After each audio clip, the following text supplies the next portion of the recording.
Every time you unlock your phone with your face, every time you ask an AI to write a poem, and every time you send an encrypted message, you are using the ghost of a man the world tried to erase. For decades, his name was a state secret. Then, it was a scandal. Today, it is a legend. He is the man who shortened World War II by at least 2 years and saved over 14 million lives.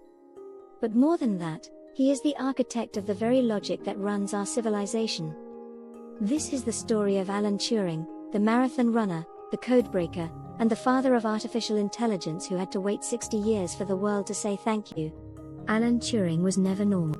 While other boys at his boarding school were playing cricket, Alan was investigating the chemical patterns of sunflowers and the logic of light. He was a polymath in a world that demanded conformity. His teachers called him unfocused. They didn't realize he was simply thinking on a frequency that he couldn't hear. At Cambridge, he didn't just solve math problems, he reimagined what calculation actually was. In 1936, at the age of 24, he published a paper that introduced the universal Turing machine. It was a theoretical device that could simulate any mathematical logic. It was the birth of the computer. Before the hardware even existed, Alan had already written the soul of the machine. When the world went to war in 1939, Britain turned to its most eccentric minds. They were stashed away in a Victorian estate called Bletchley Park. Their mission? Break Enigma. Enigma was the German unbreakable coding machine. It had 158 quintillion possible settings, and the Nazis changed the settings every single night at midnight. By the time a human could even start to guess the code, it was already obsolete. While others tried to break the code with paper and pencil, Alan realized that only a machine could defeat a machine. He built the bomb. It was a mechanical monster designed to sift through quintillions of possibilities in minutes. It was the first high-performance computer in history.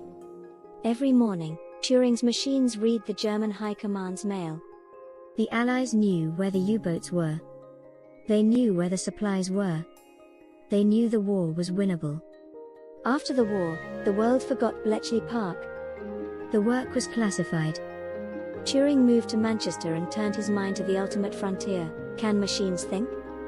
He proposed the Turing test, or the imitation game. He argued that if a human couldn't tell the difference between a machine's response and a human's response, then the machine should be considered intelligent. Think about your life today. ChatGPT, Gemini, Claude, every time we debate the sentience of AI, we are standing on the ground Alan Turing broke in 1950. He didn't just want a calculator, he wanted a companion.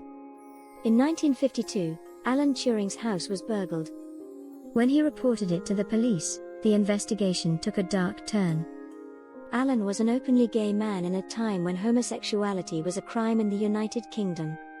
The man who saved the British Empire was treated like a common criminal.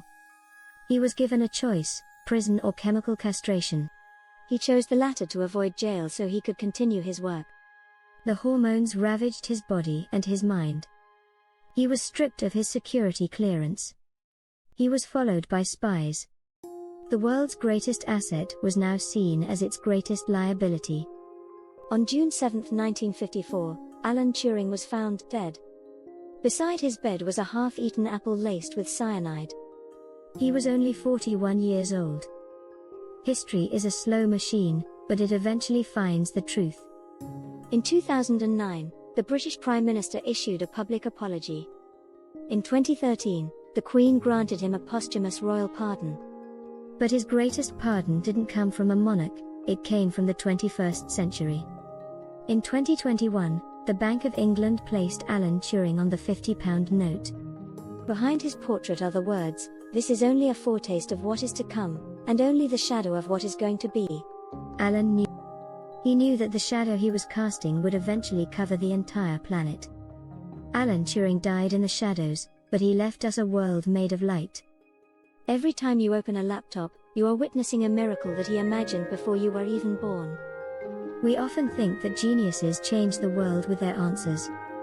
But Alan Turing changed the world by asking the most important question of all: what if the machine could be like us? The answer to that question is currently in your pocket.